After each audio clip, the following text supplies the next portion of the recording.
Hi friends, വണ്ടിപ്പിടിക്കാരൻ്റെ പുതിയ വീഡിയോയിലേക്ക് എല്ലാവർക്കും സ്വാഗതം. ഇന്നത്തെ നമ്മുടെ വീഡിയോ എന്ന് പറയുന്നത് ഈ കാണുന്ന ഒരു ഫോർഡിൻ്റെ F150 ആണ്. ഈ വാഹനത്തിൽ കസ്റ്റമറുടെ കംപ്ലയിൻറ്റ് എന്ന് പറഞ്ഞു കഴിഞ്ഞാൽ വാഹനം സ്റ്റാർട്ടാവുന്നില്ല. ചില സമയത്ത് വാഹനം ക്രാങ്കിങ് മാത്രമാവും, വാഹനം സ്റ്റാർട്ടാവുന്നില്ല.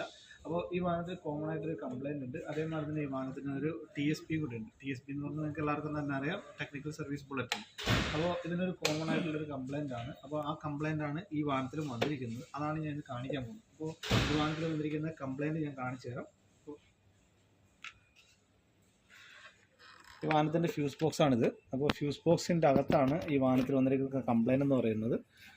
അപ്പോൾ ഇത് നിങ്ങൾ നോക്കിക്കഴിഞ്ഞാൽ ഈ ഒരു ഫ്യൂസ് കണ്ടല്ലോ, 20 ആംപിയറിൻ്റെ ഒരു ഫ്യൂസാണ്. ഈ വാഹനത്തിൽ കോമൺ ആയിട്ട് വരുന്നൊരു കംപ്ലയിൻ്റ് ആണ് ഈ ഫ്യൂസ് കത്തിപ്പോകുമെന്ന് പറയും. ഈ ഫ്യൂസ് എന്ന് പറയുന്നത് ഫ്യൂൽ പമ്പിൻ്റെ ഫ്യൂസാണ്.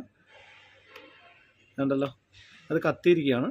അപ്പോൾ ഇതിനുള്ള റീകോൾ എന്ന് പറയുന്നത് TSP എന്ന് പറയുന്നത് ഈ മോഡല്, ഈ വലിയൊരു ഫ്യൂസ് കണ്ടല്ലോ, ഈ കാണുന്ന ഇതേപോലെയുള്ള ഫ്യൂസ് നമുക്ക് പിടിപ്പിക്കണം. ഈ വലിയ പോലത്തെ ഫ്യൂസ് നമുക്ക് പിടിപ്പിക്കണം. അതിനുള്ളതെന്ന് പറഞ്ഞു കഴിഞ്ഞാൽ നമ്മൾ ഇതിൻ്റെ ഫ്യൂസ് ബോക്സിൻ്റെ അടിയിൽ നിന്ന് നമുക്കൊരു ഇതിൻ്റെ ഒരു റിപ്പയർ വയറിംഗ് കിറ്റ് തന്നെ അവൈലബിൾ ആണ്. അപ്പോൾ അത് നിങ്ങൾ ഏജൻസിയിൽ നിങ്ങൾ ചോദിച്ചു കഴിഞ്ഞാൽ ചിലപ്പോൾ നിങ്ങൾക്ക് ഏജൻസിയിൽ നിന്ന് തന്നെ കിട്ടും. അപ്പോൾ നമ്മൾ അതിൻ്റെ ഈ ഫ്യൂസ് ഊരിയിട്ട് അതിൻ്റെ അകത്ത് ഇല്ലാന്നുണ്ടെങ്കിൽ നമുക്ക് ഈ കിടക്കുന്ന ഈ ഫ്യൂസ് കണ്ടല്ലോ, ഇതേമാതിരി ഓപ്പണായിട്ട് കിടക്കുന്ന കപ്ലർ കാണാം. നിങ്ങൾക്ക് അതിൻ്റെ അകത്ത് കണക്ഷൻ കൊടുത്തിട്ട് ഈ ഫ്യൂസ് എവിടെയാണോ ഇതിൻ്റെ വയറിംഗ് വരുന്നത് ഫ്യൂൽ പമ്പിൻ്റെ ആ വയറിലോട്ട് കൊടുക്കും. അപ്പോൾ അങ്ങനെ നിങ്ങൾക്ക് ഈ പ്രശ്നം പരിഹരിക്കാം. അപ്പോൾ ഇതിലുള്ള പ്രശ്നം എന്ന് പറഞ്ഞു കഴിഞ്ഞാൽ ഈ ഒരു ചെറിയൊരു ആംപിയറിലുള്ള ഈ ഒരു ഫ്യൂസ് സപ്പോർട്ട് ആവുന്നില്ല ഫ്യൂൽ പമ്പ്. അതാണ് ഇതിൻ്റെ അകത്ത് വന്നിരിക്കുന്നത് പ്രശ്നം എന്ന് പറയുന്നത്. അപ്പോൾ ഇതിന് വലിയ ഒരു ഫ്യൂസ് ഇടണം. വലിയൊരു ഫ്യൂസ് ഇട്ടതിന് ശേഷം അത് 20 ആംപിയറിന് തന്നെ ഇട്ടാൽ മതി.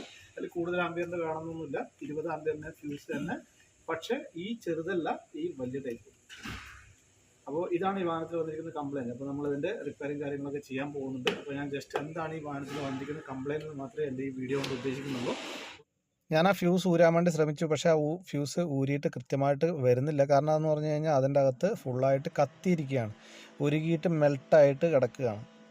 ഈ വീഡിയോ നിങ്ങൾക്ക് ഉപകാരമായി ഞാൻ വിശ്വസിക്കുന്നു. ഉപകാരപ്പെട്ടിട്ടുണ്ടെങ്കിൽ വണ്ടി പിടിക്കാൻ യൂട്യൂബ് ചാനൽ സബ്സ്ക്രൈബ് ചെയ്യണം, എന്നെ സപ്പോർട്ട് ചെയ്യണം. Thank you for watching.